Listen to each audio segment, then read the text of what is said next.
Okay, so I thought what I do is just say a few words about social change. We're obviously in the midst of exactly that, and to describe a couple of mechanisms which lie at the heart of liberal thought, and then we can discuss those things or anything you'd like. If you want to talk about the White House or about liberalism or anti-liberalism or uh, authoritarianism, anything's fair game. Talk about President Trump or President Obama too. Okay, so the first thing I want to talk to you about, I got a clue in when I was in a group of about 8 people talking to one of the world's greatest athletes.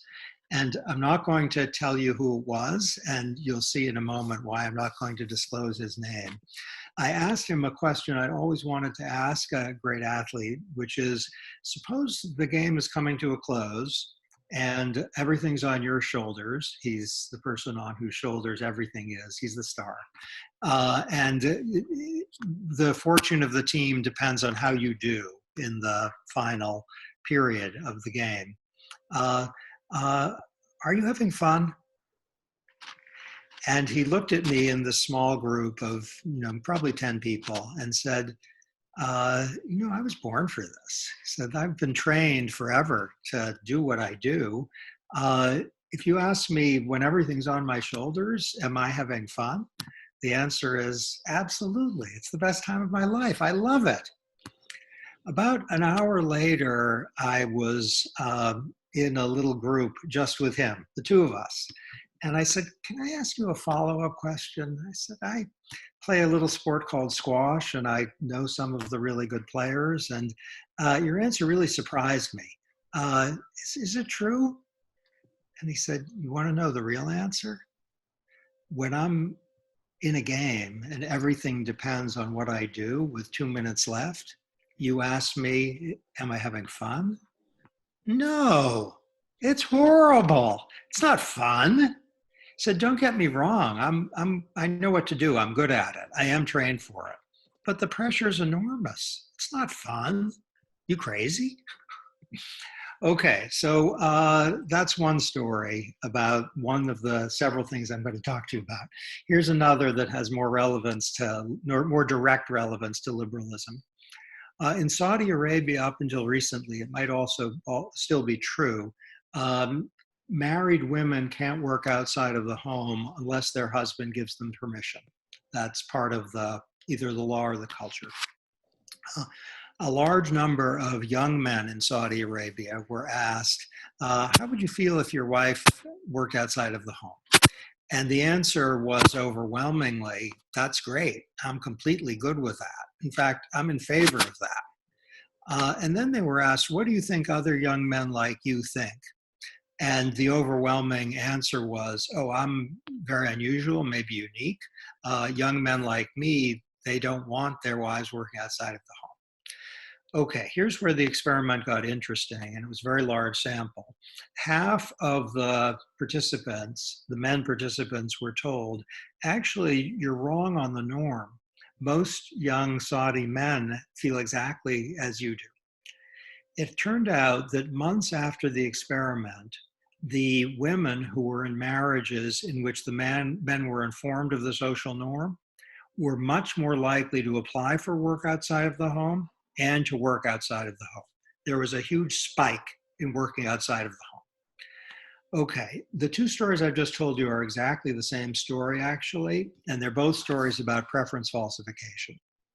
The idea is that people have in their heads thoughts and beliefs and aspirations and concerns that they don't voice. So my sports friend, and I'm protecting him, he trusted me. He knew that if his truthful answer had been given in a group of 10 people, the chance that it would be in the newspaper the next day was actually pretty high. And that wouldn't be good. A great athlete is afraid of pressure. He wouldn't say that, but his real answer was not what he said. Okay, so the basic claim is that this phenomenon of preference falsification, let's call it, is everywhere. All 24 of us participating in this discussion have at least once in the last period silenced ourselves about what we believe. And that is a clue to why significant social change, often but not always in the liberal direction, is possible. That is, once people get a kind of green light or permission slip from others, then they are willing to say and act as they would like to, were the social norm not crushing or inhibiting their willingness to self-disclose. So if we're thinking about hashtag #MeToo, or about the civil rights movement of the 1960s, or about Brexit, where the moral issue is much more complicated, admittedly, movements for liberalization, let's call it, in the Arab world, movements for liberalization in the United Kingdom and the United States. Often they are fueled and made possible by something like a disclosure of the sort in the Saudi experiment, or a private conversation of the sort that happened in the corner with my friend. Okay, so the first moving part is preference falsification. The second is called group polarization, and I'm going to describe it by telling you about an experiment I was personally involved in a few years ago. We got a group of people who were left of center to talk about climate change. And we asked them whether they wanted something like the Paris Agreement, first by asking them anonymously for their view, second by asking them to deliberate with other left of center people on the issue, and third to record their views anonymously after they had deliberated. What I was interested in personally was how their private anonymous views would change as a result of approximately 20 minutes of conversation with like-minded others. You got the setup? It's a little like what's happening on Facebook and Twitter and in physical spaces when there used to be physical spaces. Facebook and Twitter and Zoom, and what in ancient times were called physical spaces, where like-minded people are talking with one another.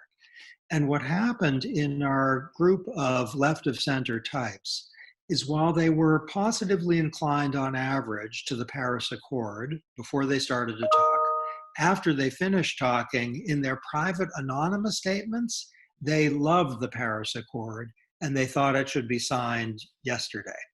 So we had an increase in confidence, in uniformity, and in extremism.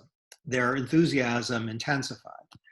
Now, this isn't a story about left of center people, because we did exactly the same thing among right of center people in exactly the same time period. And the right of center people showed some internal diversity. Some of them wanted the Paris Accord, most didn't. As a result of talking with like-minded others, the right of center people went whoosh. That is, they became confident, unified, and extreme in their opposition to climate change, a climate change treaty. They weren't so opposed to climate change because they weren't believing that it was real. They got really opposed to the treaty. Okay, this is group polarization, where the phenomenon is like-minded people engaged in conversation with one another typically end up in a more extreme point in line with their pre-deliberation tendencies. And these two themes, I'm giving them names, they're not my names, they're kind of lost in modern political theory, but found in modern political psychology. The name preference falsification and group polarization can be closely connected with some of Mill's great works on liberty and on governance, where Mill was gravely concerned about self-silencing and preference falsification. On liberty is in large part a lament about the pressure placed either by social norms or by law on people, which stops them from saying what they actually think and want. And Mill also spoke about the immense importance of putting in people in contact with people dissimilar to themselves and with opinions and modes of life with which they are not familiar. That's a paraphrase pretty close to a quotation. for Mill's effort to eliminate the adverse effects, let's call them, of group polarization. Okay, I have only one other phenomena I want to tell you about, and then I want to put the three together. And the other is the immense importance of social interactions.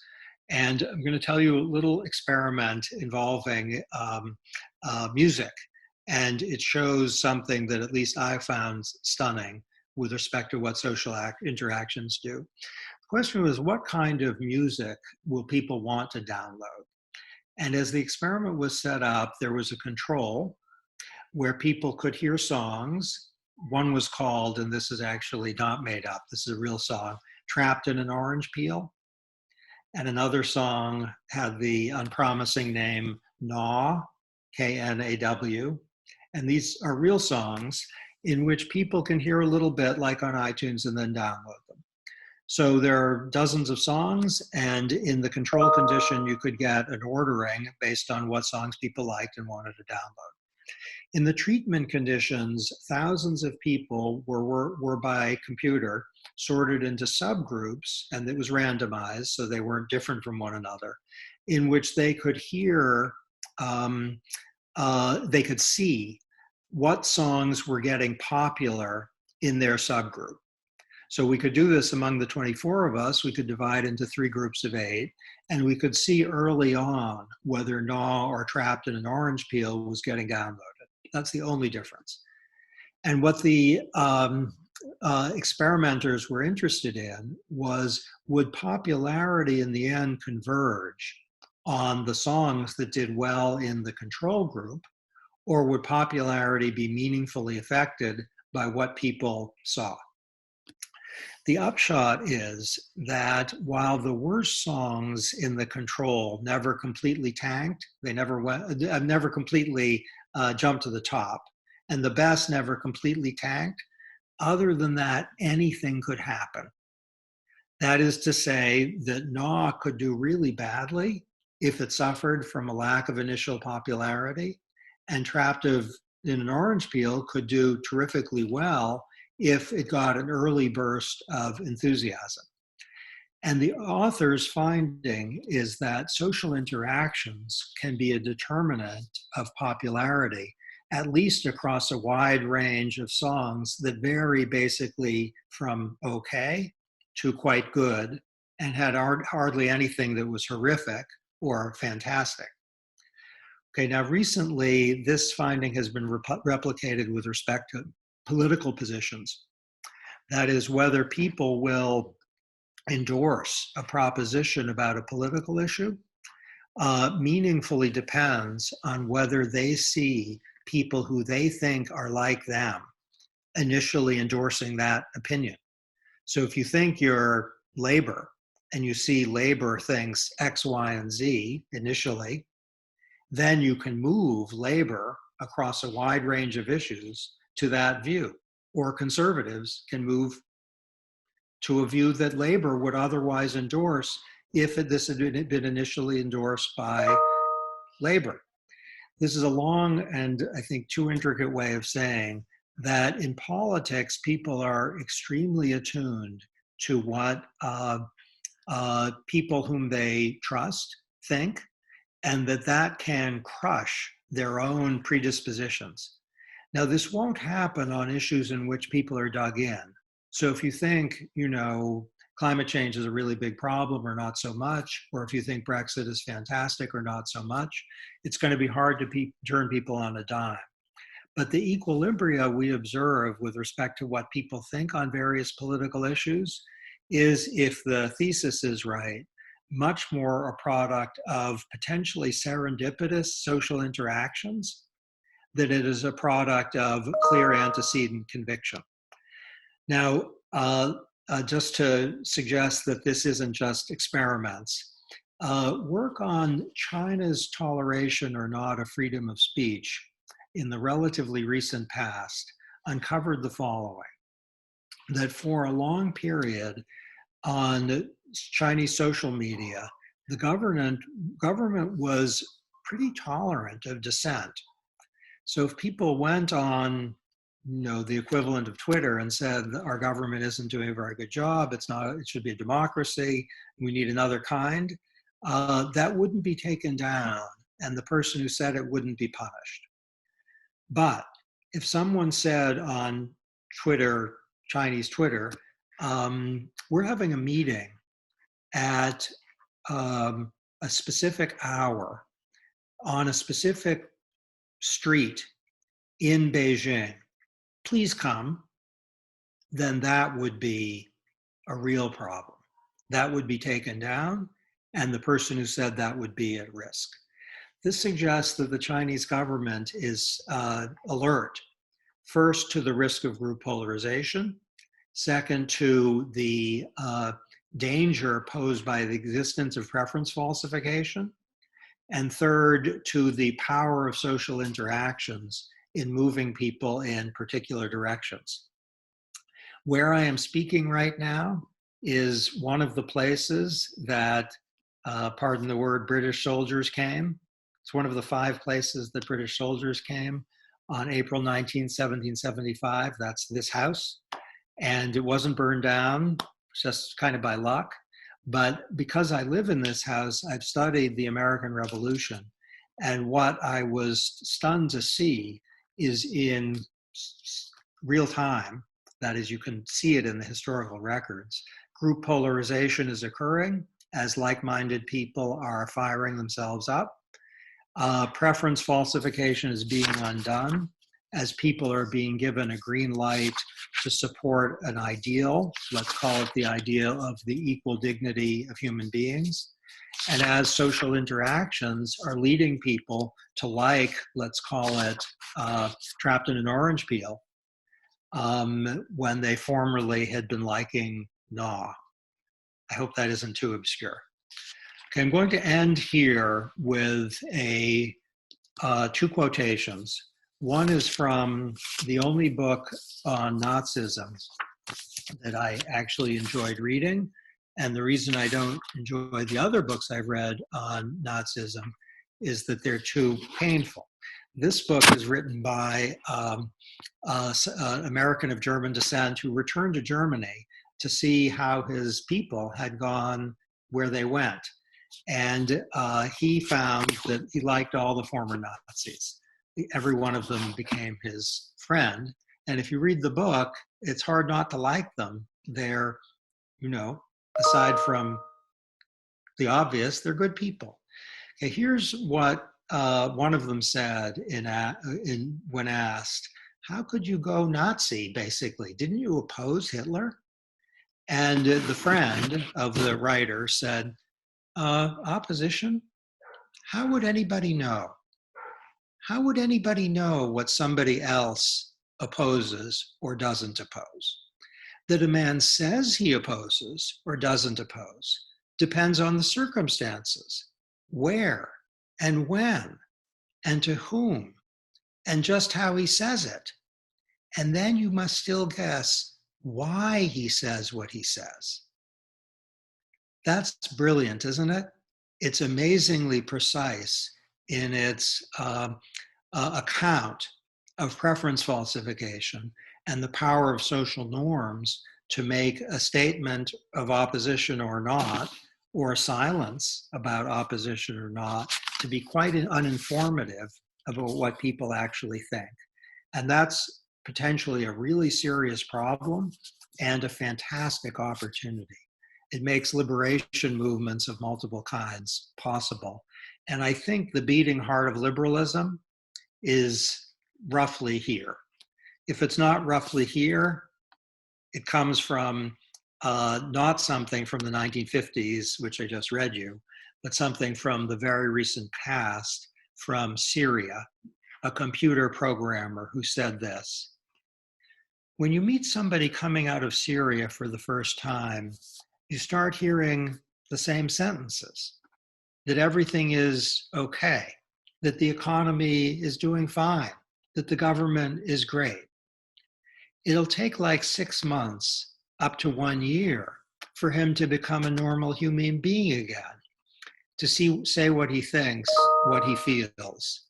Then they might start whispering. They won't speak loudly. Okay, but the liberal says under the right social conditions, that's exactly what they're going to do. Thanks. The floor is open. Thank you very much for that. You touched on some very interesting things. Do you think political polarization of the type that you're talking about is actually conducive to liberalism? Because of course what we've seen in the UK is that politics has become very polarized recently, but we as the liberals have suffered as a result of that. What's the opportunity here, do you think? Okay, so we need to define liberalism. If we're defining it as something like respect for liberties, some markets, freedom of speech, freedom of religion, is that what you mean, or do you mean something else? I think most people would agree with that. Okay, so a very rough and ready catalog of working liberalism. It can go either way, can't it? So under conditions of polarization, if there's, this was James Madison's hope, that the factions would counteract each other and liberty would flourish because oppression wouldn't happen. And if the factions did agree with one another, it would be something that would protect all of them. So this might be an obstacle to, let's say, a generous social welfare state. But on this view, things are going to be okay. The best account I know of the alternative possibility is the much maligned prequels to the Star Wars movies. Prequels, I phrased in a way that partakes of the maligning. Prequels to the Star Wars movies. Actually, they are Star Wars movies. So the Star Wars prequels, where liberty dies because a stalemated and polarized system of governance isn't able to do things. So it can be that under conditions, and the rise of Nazi Germany had at least something to do with this, that a stalemated, acrimonious, non-functional system of government can be turned by opportunists and a disaffected citizenry toward in an authoritarian direction.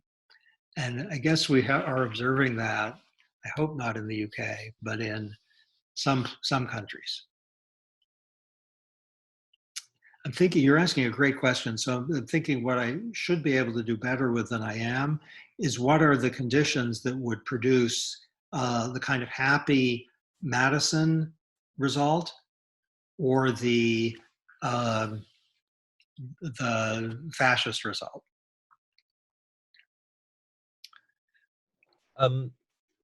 Danny, who was very excited for this talk, asks, one of the big applications of preference falsification was the Sparks and Prairie Fires paper by Curran on political revolutions. Given the tools governments now possess, do you think this provides a way for governments like the CCP to increase their perceived public support online?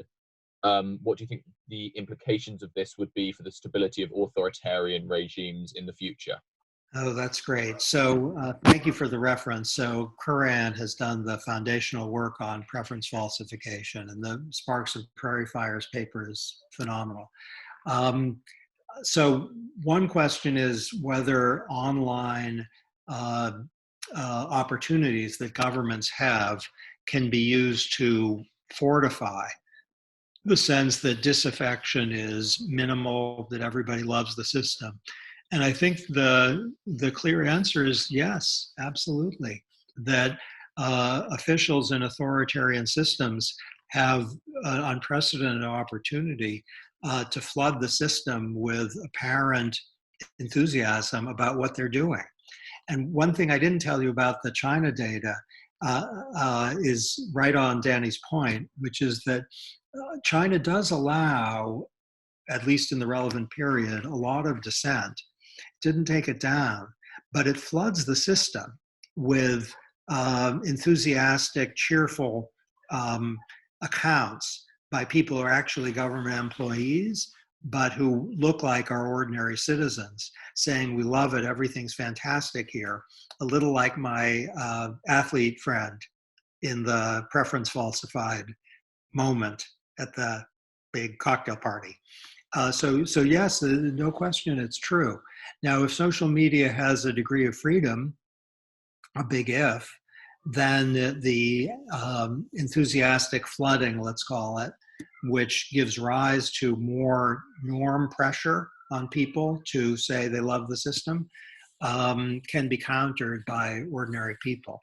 But I'm flashing to Orwell's 1984 and Orwell's own sense that with media of his time, there was a possibility of permanent crushing of freedom. He was, too pessimistic. I hope he's still too pessimistic, but there's certainly a mechanism here there's never been before. Regarding this idea of preference falsification, how do you think that impacts upon things like political polling? Obviously, we see loads of polls for things like the presidential election. Do you think that's of any value at all? Or are people just telling the pollsters what they think they want to hear? Kind of both. That polling, it's much better than random as a predictor of what actually happens. And when it's surprisingly off, one reason, this is a hypothesis, is just as you describe, that people are telling the pollster what they think is politically correct. So I would predict, cautiously, but predict that polling is systematically distorted, just at least by a tiny bit, by the preference falsification phenomenon. And then the question is, are there things to do to reduce that risk? You can do things like look at Google searches, and you can also ask people not for whom will they vote, but who do they think is going to win.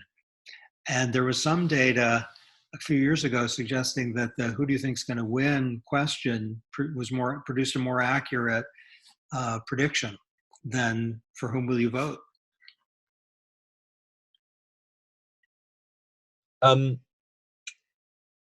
Moving on to sort of what you've done in your career, what would you say was the greatest achievement of your time serving in the Obama administration?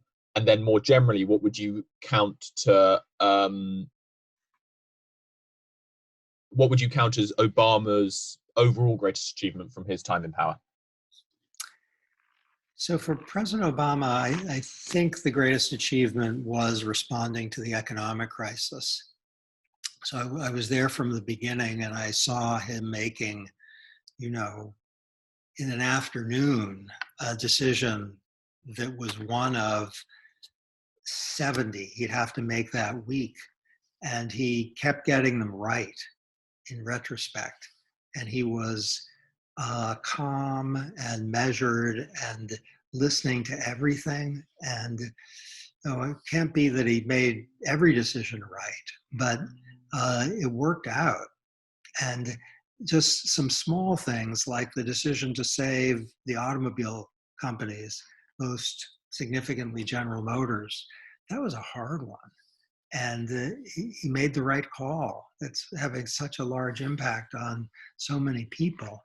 And the stimulus package looks like it was completely essential. And the fact that we're now seeing a much bigger stimulus under a differently challenging circumstances is kind of a tribute to the fact that it was the right call. So I'd say that it's not the most stirring, I think, in terms of specificity, but in terms of saving the country and the world for something catastrophic, I think that's his largest achievement.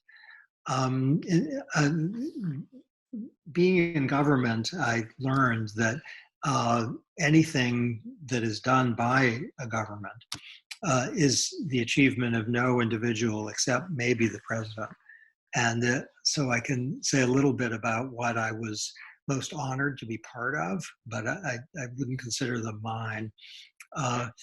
And it's really that the regulatory record of the Obama administration. I oversaw federal regulation for about 4 years, and what happened in the second term was generally launched in the first 4. The net benefits, this isn't going to sound something to jump up and down about, but I'll explain why I feel honored to be part of it. The net benefits are well in excess of 100 billion euro, and that's something that comes from the Trump administration, that number, well in excess of 100 billion euro. And that's benefits minus costs. And the reason I feel, that to be able to participate in that was an indescribable honor is it involves lives saved from, let's say, dangerous workplaces and food that makes you die, air cleaner, which prevents, serious illnesses and deaths, traffic accidents averted. And so there are a lot of people who are alive who wouldn't be, and a lot of people who are healthy who wouldn't be as a result of that. And it also includes economic savings in the form of regulations taken away that weren't very good, savings for consumers from refrigerators and automobiles that don't cost nearly as much to operate. So that's kind of a summary. If you ask what touches my heart the most that I got to be involved in, there's a clear answer, which is a program that shifted from a situation where poor kids had to be enrolled by their parents in a program that gives them free school lunches and meals to a program where they're automatically enrolled. And at last count, over 15 million poor children in the United States are enrolled in free lunch and breakfast programs.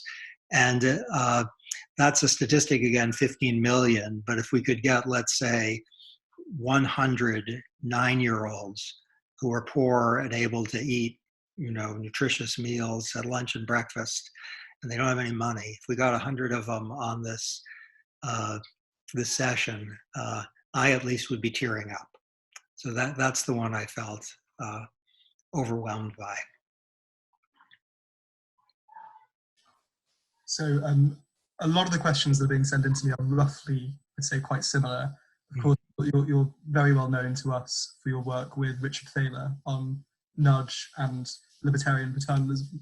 And a common question is essentially, what do you think, if anything, that has to offer governments in the current climate? Is there a way we can sort of nudge people into behaving, or is there a better route than the sort of more austere authoritarian lockdowns that we're seeing?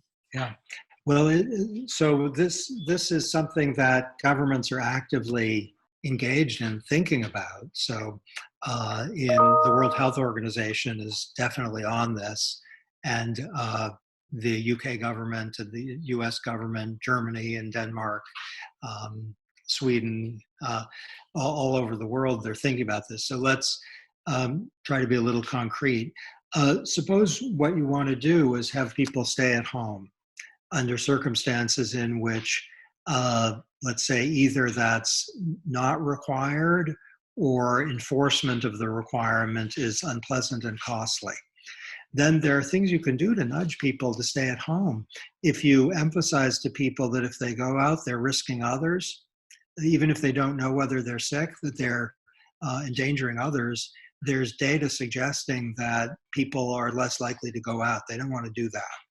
It also helps to notify people that they themselves might be at risk if they go out. So simple, clear messages to this effect seem to be effective. More effective still, I think, is to work hard on establishing a social norm in favor of X and Y and Z, where X and Y and Z are placeholders for the outcome that's indicated by the science, whether it's washing your hands, wearing a mask, or not going to particular places. And there are simple communications messages that try to inculcate norms. I have a dog who's in the corner. Do you want to see him? He's being a little noisy, and his own belief about the appropriate norm, I think, is not good. And Both of these dogs come from the United Kingdom, so they should be more mannered. They've picked up some American habits of vulgarity, but the basic idea is that there are tools. The EAST framework from the UK, which says easy, attractive, social, and timely. Forgive me if I walk a little bit to try to make my dogs less intrusive. That EAST framework, which has 4 simple ideas, it's being used by countries which are making progress. In my own state right now, Massachusetts, I haven't been working with the official, but they're showing a very good intuitive understanding of the behavioral science. Forgive my walking. There's nothing especially alarming that you're going to see. An occasional painting. So Danny's asked another question about where you see the US sitting in a post-Trump multilateral system. Obviously walked away from the WTO, from the Paris Agreement. Where does America sit in the new after Trump? Well, everything depends, doesn't it, on the election. So if Biden is elected pretty soon in November, I think we'll see on this dimension a return to the pre-Trump status quo very quickly. So I can tell you I worked on transition in the Obama administration. Right after the election, I was there. There were a lot of people working on it even before the election.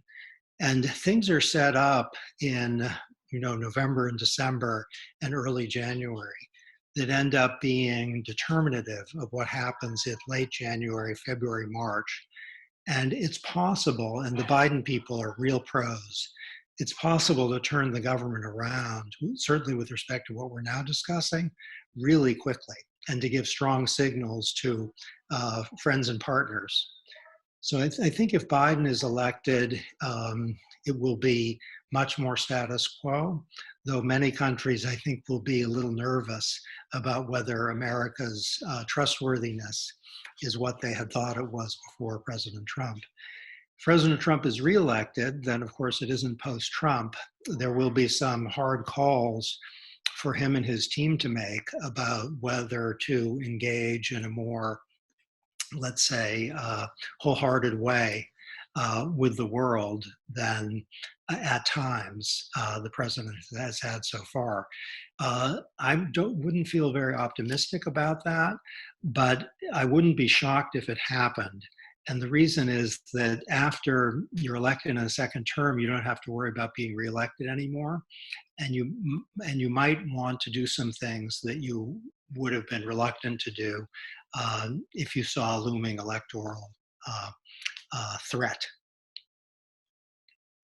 On that point, do you think that perhaps we could be wrong again? Because when Trump was selected as a nominee, people said, oh, he'll tack to the center. When he was elected, people thought he might tack to the center. And sort of it seems like each time he's actually, if anything, got further away from that, not more towards any semblance of reasonable. So could not having this electoral threat actually unleash him if such a thing is possible? There's no question. So I think predictions about things like this should be probabilistic rather than up or down. And if you were betting, the best evidence of how he would govern is how he has governed. So I would expect relative continuity. With respect to further disengagement, that's certainly possible. And, things that would involve real danger to international organizations, the past suggests that's possible. Now, the President Trump, that is very attuned to how he perceives himself as being perceived by others.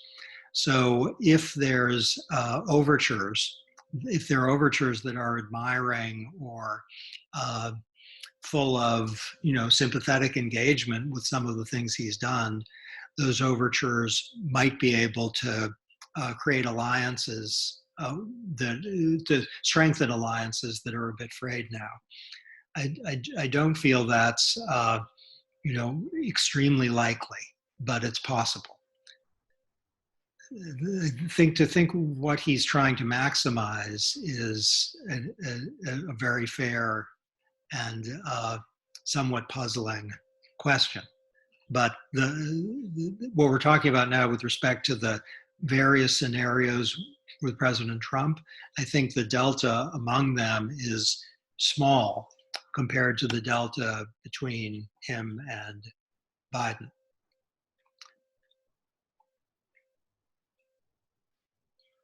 Vanishingly small. Related to our sort of vague predictions about what will happen in the future of American politics, Georgia asks, you think that Republicans taking, or some fringe Republicans taking to the streets and quoting amendments and wearing assault rifles and asserting civil liberties might help to actually protect Trump's approval ratings in the face of his apparent failings over coronavirus? Maybe a little bit. It seems like the best way to think about politics is extremely micro. So there's a certain percentage of the United States that just really likes President Trump or really likes him comparatively, and they're not going to shift basically no matter what. So what happens on the streets with what happens with coronavirus will not affect them. And that might be, somewhere between 40 and 45% of the electorate. And then there's a comparably sized group that are very negative about President Trump. And even if things went spectacularly well, or some things happened on the street that were, would normally predispose someone toward him, they're not going to shift in his favor. So we're talking about a thin-ish slice of the electorate. And even more than that, they're voters in not a large number of states, Wisconsin and Florida and Arizona and Michigan and a couple others, and there's a thin slice in each of those states. So what would shift them is very hard to know at this stage, though it looks like this has been a very tough period for President Trump, and things are looking harder for him by virtue either of circumstances for which he's not responsible or by virtue of decisions he made that weren't good ones.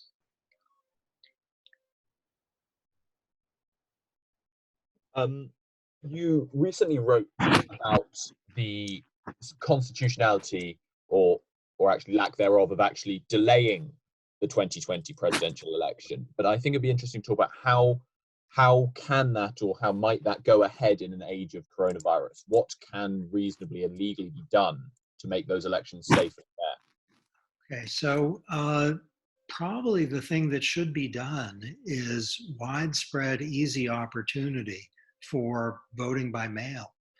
And that way people don't have to go out. And to give them a significant period, like the census, we just filled out our census form recently. It's really easy and you don't have to go out. You just say, answer a few questions. And so that's the sensible solution. And the concerns about fraud and such are hardly enough to warrant forcing people to risk their health. It's profoundly to be hoped that come November, the situation will be sufficiently under control that with masks and such, people can vote in a normal fashion. But otherwise, to give people means like this is the thing to do. Postponement would have to be done by Congress. The president lacks the authority to do that. And unless things got very grave, there's no chance that the House of Representatives would assent to that.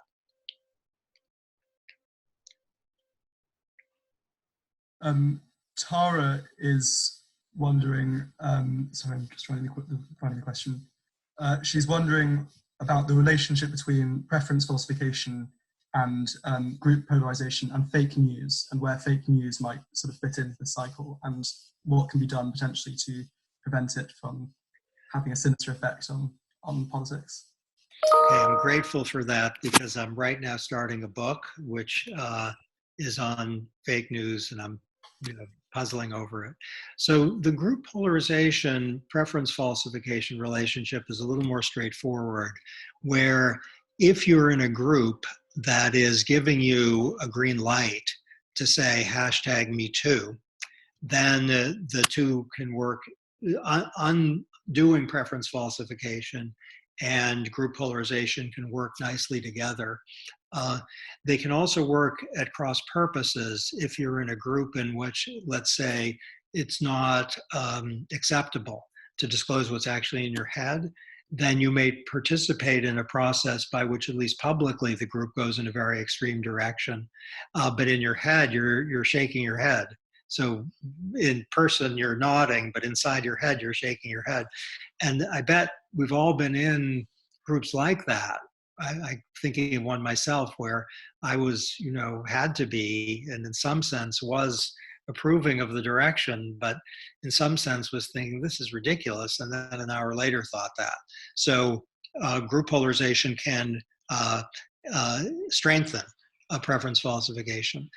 With fake news, it can go either way, can't it? If there's a falsehood on, then it can make people think, well, what I actually thought I thought must be wrong.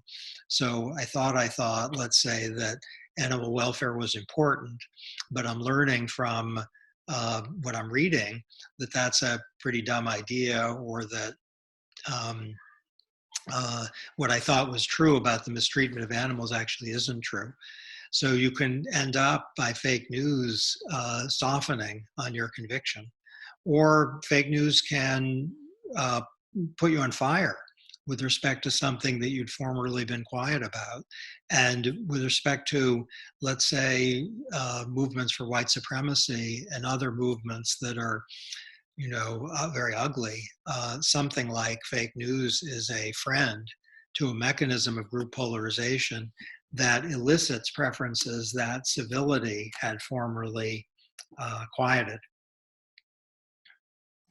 And related to that, also on the topic of polarization, Luke is wondering whether different voting systems, i.e. proportional or non-proportional, affect polarization, and what the nature of that impact would be.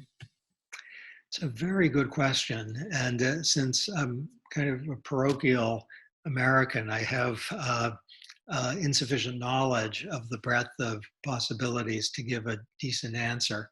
But offhand, you would think that a system that has multiple parties and a parliamentary system in which everyone's going to have at least some representation undoes some of the pressures that lead to preference falsification. So maybe we should talk about them a little bit. If there's a strong norm that says if you don't think what the group says, you are, if you don't act as if you think what the group says, you will be in some sort of trouble. That's worse in a two-party system than in a multi-party system where you can go elsewhere.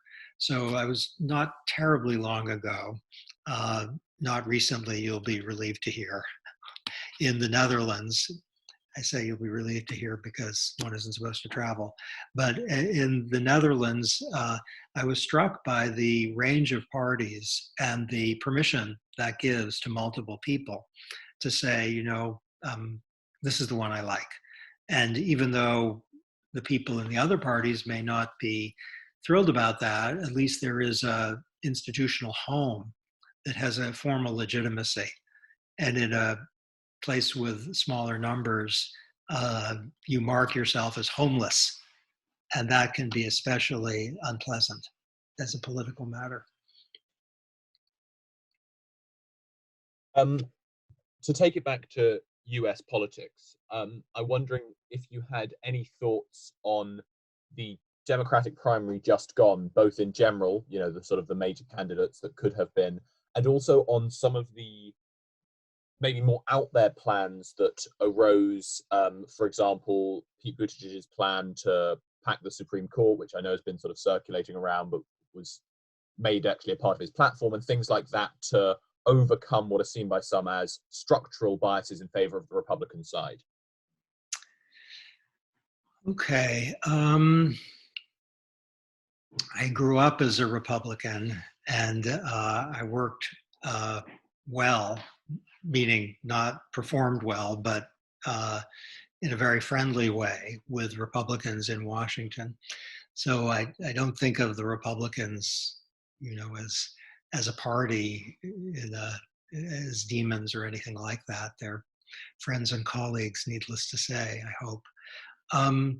The structural advantages, I want to try to figure out what they are specifically. And I don't like thinking of politics as my team, their team, though I plan to vote Democrat this time, and I'm not thrilled with the current president. That's an understatement.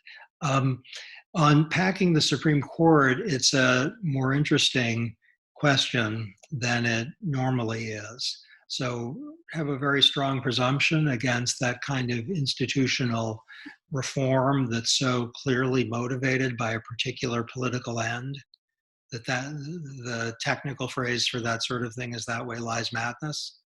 And you create a kind of spiral of norm violation, and that's a problem. But it's not unthinkable in circumstances in which the court has been, I think this is fair to say, engineered in a particular direction. So I feel a strong presumption against this idea, but it's not it's a rebuttable presumption. It's certainly worth discussion. Thank you very much. So we've got about 5 minutes left. So normally we end with a couple of quick fire questions. And tonight we have our regular social event, which is called a Spirited Discussions, where we drink and we discuss certain political topics. So I'm going to give you the topics that we're going to discuss tonight. I'd like to get a sort of quick fire answer to what you think on each of these three topics. The first one is, this House believes patriotism is illiberal. The second would be, this House would return the Elgin marbles. And the third is, this House believes it is right to ban certain baby names. No to the first. Patriotism is not illiberal. A very tentative no to the second, that this is a kind of expressive fight that's best not had. But that's a very tentative no on the Elgin marbles. And the third was? This House would ban certain baby names, which was sort of raised roughly because of Elon Musk's news of how he's naming his child, but also other celebrity names. I think probably there are better things to do than to ban certain baby names. So there's probably a baby name that should be banned. F space K. Probably that wouldn't be an acceptable baby name. And they're cousins. But I would think that probably it's not the best project to go on, baby name banning. But it's not the worst project either, if you would give the kid a life where every time they called him, the thought was some bad word had been said. And having plugged our own event, the Cambridge Union has an event straight after this, which is Ken Starr is going to be speaking to them. So I thought... He's my friend. Okay, well, I was going to ask for a very quick, we've got sort of 3 minutes remaining, what you think of both Ken Starr and the sort of Trump impeachment proceedings just gone. Okay, so Trump should have been impeached, and he was. That was correct. I say the following with regret and some suffering. He should have been removed from office. And I don't think that's a hard question. And I'm very disappointed that Judge Starr, who's my friend, I think took the other view on that. And I say this not with pleasure, that is, that President was rightly impeached and should have been convicted, because this is something which shouldn't be done very often, should be done hardly ever, but to engage with the leader of a foreign country in order to get an investigation of a political opponent is a core high crime misdemeanor. So that was a good impeachment and a very troubling non-conviction. For Judge Starr, I think he's a good person. I like him. I think he was a good judge.